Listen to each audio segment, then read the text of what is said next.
O que você precisa saber sobre a igreja? Witness Lee, narrado por Jonathan Ricardo Dias. Continuação da página 12 em diante. Uma cidade, uma igreja. É semelhante ao princípio governante de Deus no casamento. Princípio de uma esposa para o marido. Se o marido tem mais de uma esposa, isso é fornicação, confusão.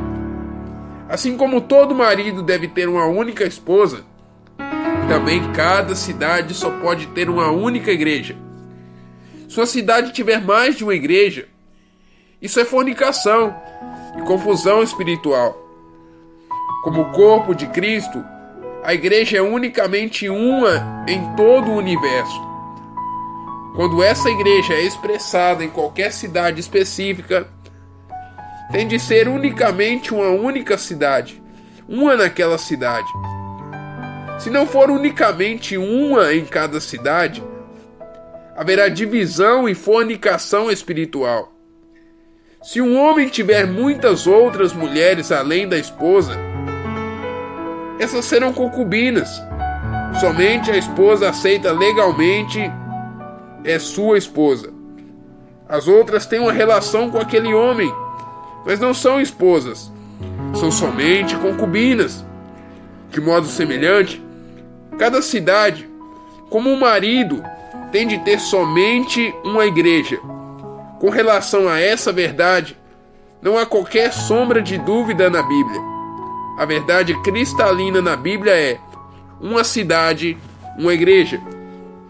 Após mencionar a Igreja Universal em Mateus 16:18, o Senhor, em Mateus 18:17, mencionou a questão da igreja local, a igreja a qual podemos ir para ter nossos problemas resolvidos.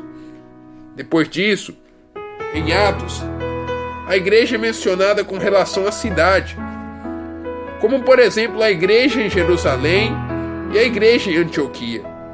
Em Romanos 16:1, lemos sobre a igreja em Cencreia, e em 1 Coríntios 1:2, sobre a igreja em Corinto. Atos 14:23 diz que os apóstolos ordenaram presbíteros em cada igreja. E Tito 1:5 diz que presbíteros foram ordenados em cada cidade. Porquanto uma igreja equivale a uma cidade, os presbíteros da igreja são os presbíteros da cidade. Em cada cidade só deveria haver um único presbitério. Como já enfatizamos, no último livro da Bíblia as igrejas são mencionadas relacionadas às cidades. Aquilo que João viu, ele escreveu num livro e enviou-os a 7 igrejas em 7 cidades. Enviar o livro a 7 igrejas equivalia a enviá-lo a 7 cidades onde as igrejas estavam.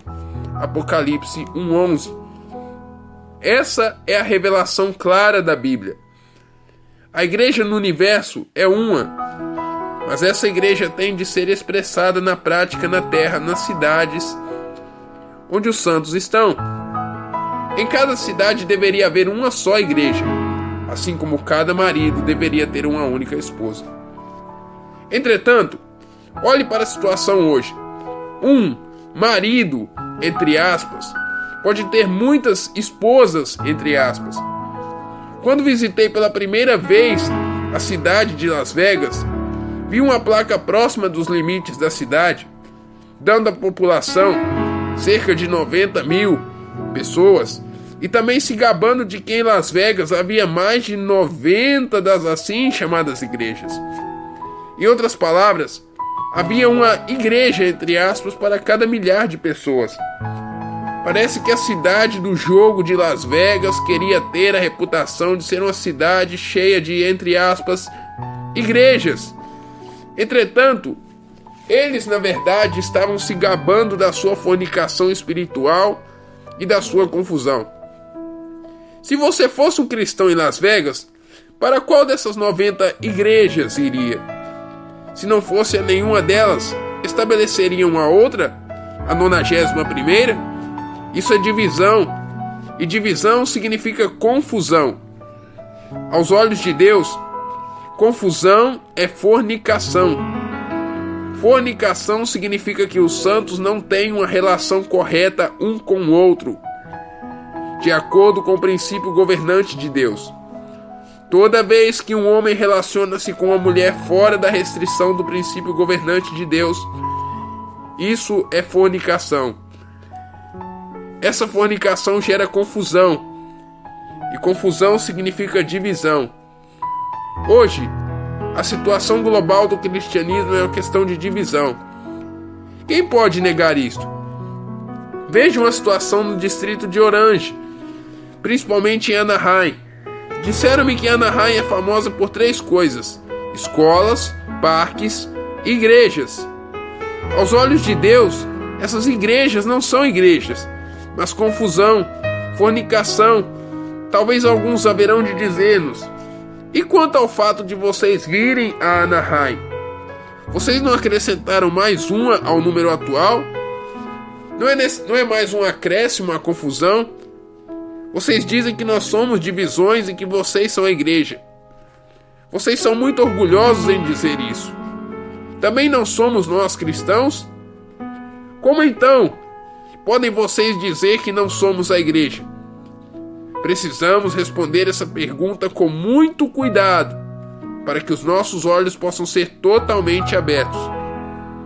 Quando dizemos que somos a igreja e não uma divisão, os outros nos acusam de sermos uma seita.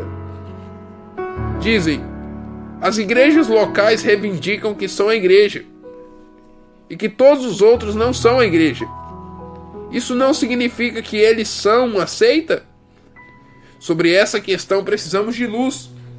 Alguns de vocês, estando sob a influência dessas acusações, podem dizer a si mesmos: não somos todos nós cristãos?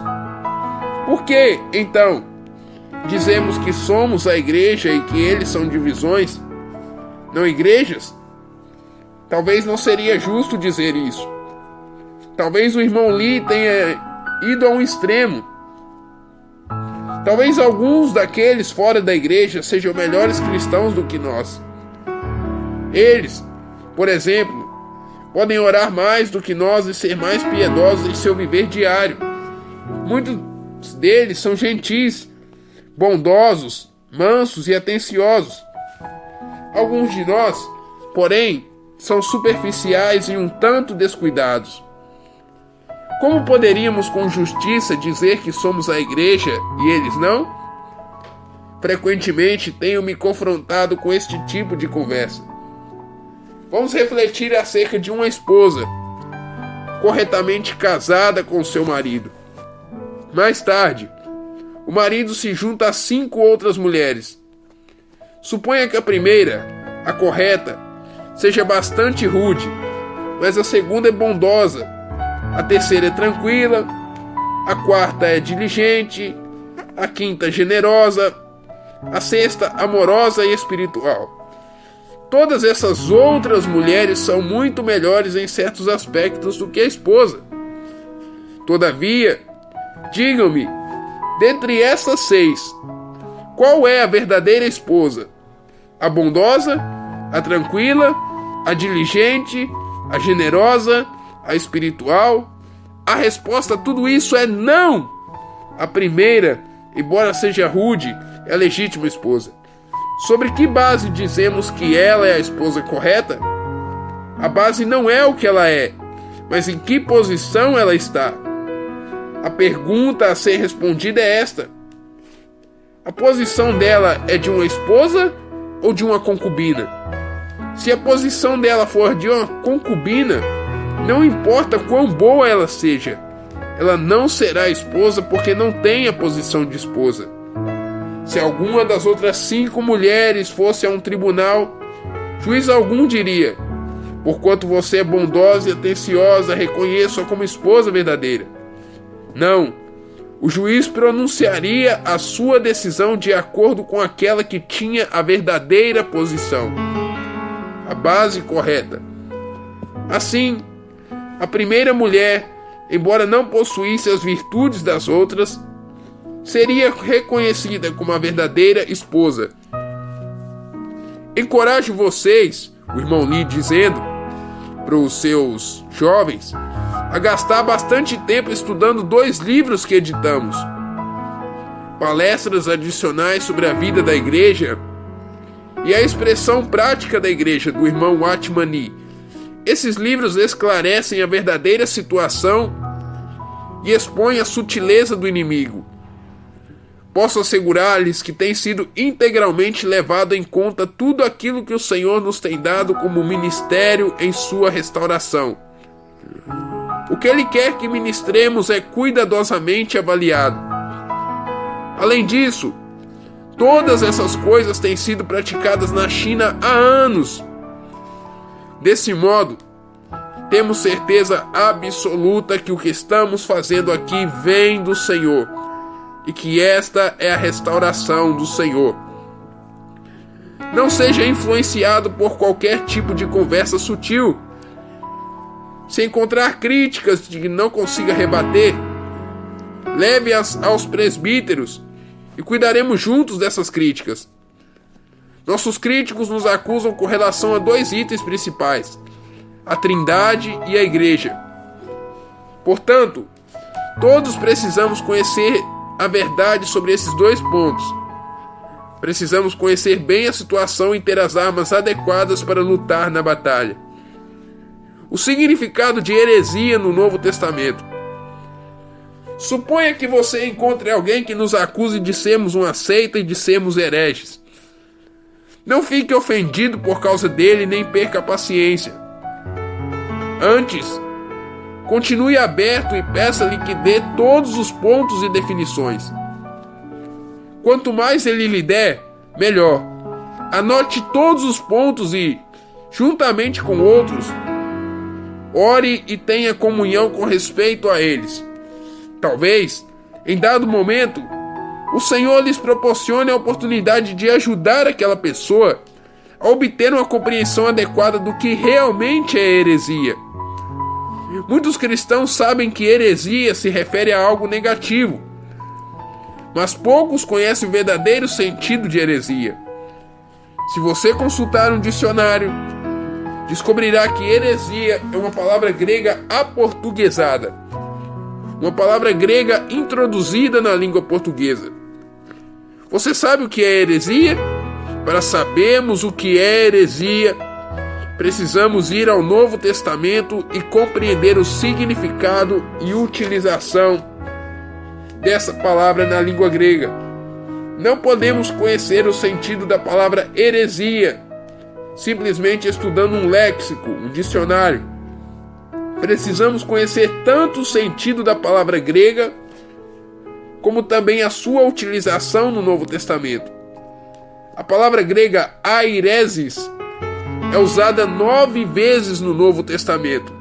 Atos 5:17, 15:5, 24:5 e 14, 26:5, 28:22, 1 Coríntios 11:19, Gálatas 5:20, 2 Pedro 2:1.